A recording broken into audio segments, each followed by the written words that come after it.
Hello, welcome back to the LineStar MLB DFS Slate breakdown for May 17th. We're going to go over the whole main slate here, but before we do, make sure to like, comment, and subscribe to our video. As I always say, allows us to keep giving you guys free content. And if you are not already, you should probably join us on LineStar. We had another takedown yesterday. G-Buckets, congrats.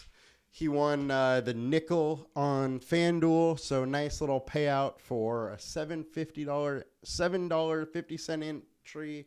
Won him over $200. Good stuff for $29.99. Gets you access to all of our props, all of our DFS. You could do this on your own, and you could also take advantage of our affiliate offers here. $10 or $25 can get you 2 to 6 months of LineStar Premium for free. Now, we will get into the slate. As always, head straight to the ownership. It's finally not a Coors slate on the main slate today, so that is nice. It's going to spread ownership a little bit on a 7-game slate, but it won't spread it for pitching. Spencer Strider's on the mound. He is $12K. He is very expensive, but he is probably worth it. Nobody has his upside. He's coming in at almost 43% owned, and he's in a fine spot. The Rangers are a good offense, but they do strike out a lot, and Strider, frankly, just has amazing strikeout stuff. 44% K rate over his last 5 starts. That's with a 1.23 FIP. He has been absolutely sensational. I think I'm probably just going to go to him. 34% combined K rate. You just don't see that high of a K rate. So his 12K price tag makes sense to me. Cole's coming in next at 11.5K. And there's no question to me that I am going Strider over Cole here, especially at somewhat similar ownerships. Cole just hasn't been that good lately. This Toronto offense is good. They only strike out 22%, whereas Texas strikeouts a little bit more. And Cole's strikeout stuff just isn't quite on par with Strider's. And Cole's been struggling a little bit. 4.18 FIP over the last 5 with a 23.8% K rate. That is much different than his normal 3.65 over the last 20 starts and 30% K rate. Combined K rate is only at 22%, so that's 12% lower than Strider, and Strider's only $500 more. So I am going Strider. And then we got Chris Bassett. I just think Bassett is way too low, or way too cheap. $7,400 for a guy that is getting up to 110 pitches or so per start. He's been crushing it lately. As you see, he had the complete game shutout last time out. 3.52 FIP over his last 5 starts. The issue with him is the K upside isn't quite there. 21.9% K rate over his last 5. That's versus 18.8 over the last 20. Now, the Yankees do strike out a lot, almost 23% versus righties. So there is a little bit upside, but at 7.4, having a 20% combined K rate sounds pretty good for me. It'll also allow you to get a lot of the bats. The one thing I do want to bring up about him, in 31 plate attempts, Yankees are hitting 323 off him. It is a smaller sample size, but just take it into consideration before plugging him in. If his ownership gets really high, which it very well could, just understand that, Yankees do have some success versus him. So there's also reasons to fade him if that ownership gets up. Corbin Burns, he's too cheap, $8,600. Cardinals are starting to hit better, but Burns has done really well versus the Cardinals. 159 plate attempts. They're hitting 211 off him. 29% K rate. I think you got to like that. And Burns has been decent this year. 3.83 FIP over his last 5. 3.56 over his last 20. K rate, it is definitely not Strider levels, with a 24.8 over the last 20. 22 over the last 5, but it is higher than Bassett. He is a little bit more expensive, but I think he's a good pivot off of Bassett if Bassett is to become pretty high owned. Another pivot I think is JP France, who I do like. Cubs are kind of a sneaky good offense, but they do strike out 23% versus righties. So I do kind of like that. We have a pretty small sample size with France right now, but his K stuff hasn't really shown up yet. 18% K rate. So, the ceiling may be a little limited, not to mention the fact that he has only gone 84 and 94 pitches so far. But I like it.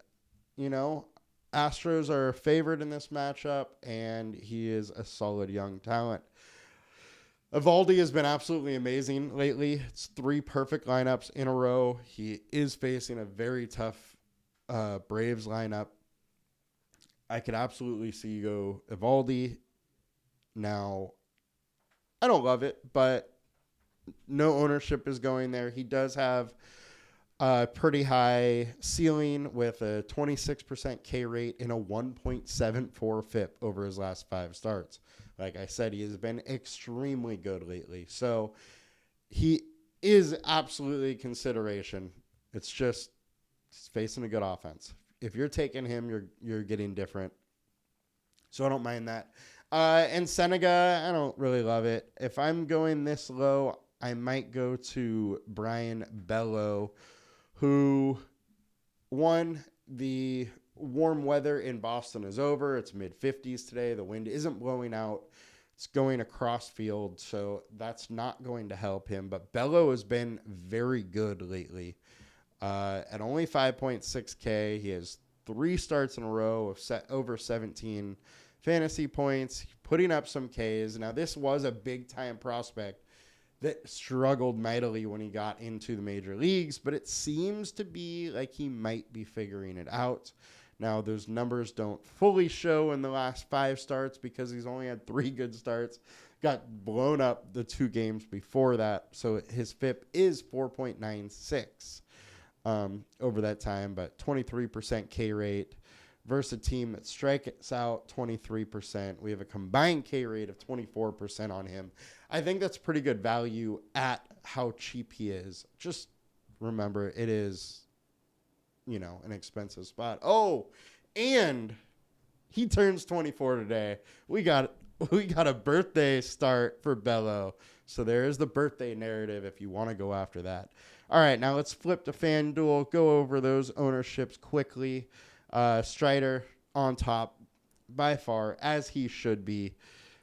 Cole, Senega, Burns. Don't mind Burns here. A little cheap discount and only 5% owned. Bassett down at 2% owned. I would have liked him to be a little bit cheaper here. France, 2% also. I think you can get crazy and do that, but Strider is absolutely the preferred option on the slate. Now, let's get into some stacks. Now, I talked about how I do kind of like Bello. The highest owned stack is going against Bello. It is the Mariners. I don't love it today. Could they get to Bello? Absolutely. But this ball in Boston flies a lot better when the weather is warm, when winds are going out, and the weather just isn't that warm right now for tonight's game. So I don't like it quite as much. Everybody is still going there. I get it if you want, just because Bello on the surface hasn't been good lately. 4.96 FIP over his last 5. That looks bad. But his last 3 starts have been really good. And if you go to his last 20 starts, 3.7 or 5.7 FIP. So I think he is a much better pitcher than people are giving credit to. And with him being high owned, I personally am probably not going there tonight. Now, our highest projected LineStar is getting a little crazy. We got Yankees going against Bassett, who's been very good. We got the Braves going against Evaldi, who has been very good. So LineStar is going to be on an island tonight. If one of these 2 teams does go off, we're going to see some takedowns because ownership just is not going to be there for these 2 big stacks.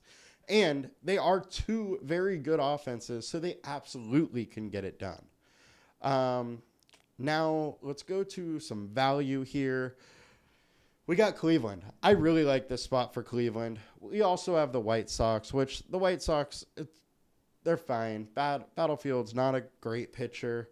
I just don't love the White Sox offense. However, both of these teams are cheap. They are the last game of the day, so you have the hammer with that, and it'll allow you to pay up for, say, Strider.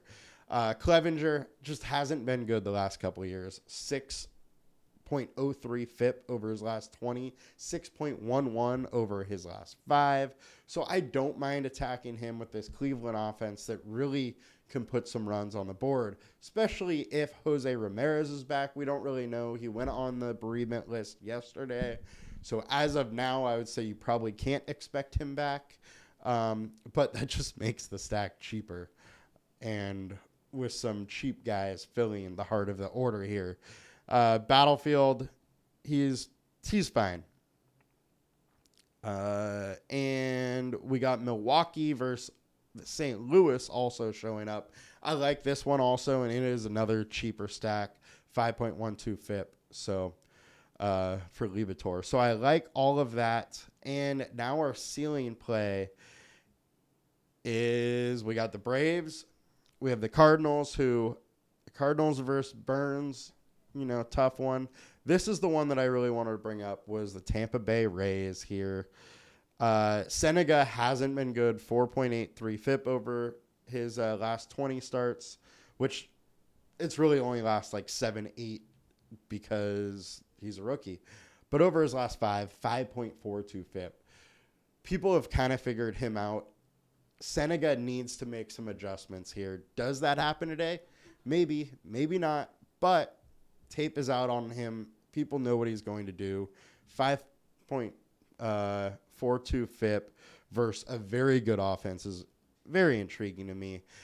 There's also some cheaper pieces in that stack, so you can do it a lot of different ways. So make sure to keep Tampa on your mind. And Rangers stack, I'm probably not going there. But hey, Strider could have a 3-inning game where he gives up 7 runs. It's not impossible. Every pitcher does it at once, but probably not going to have a lot of Texas for me. But that will do it for us today. My favorite stacks, we'll go over that real quick. I do like Boston, like the White Sox, like Houston. Mets are fine. Milwaukee I like. And I like Cleveland. Anyways, guys, you have a great night. We will be back tomorrow for the main slate. I'll see you then. Bye.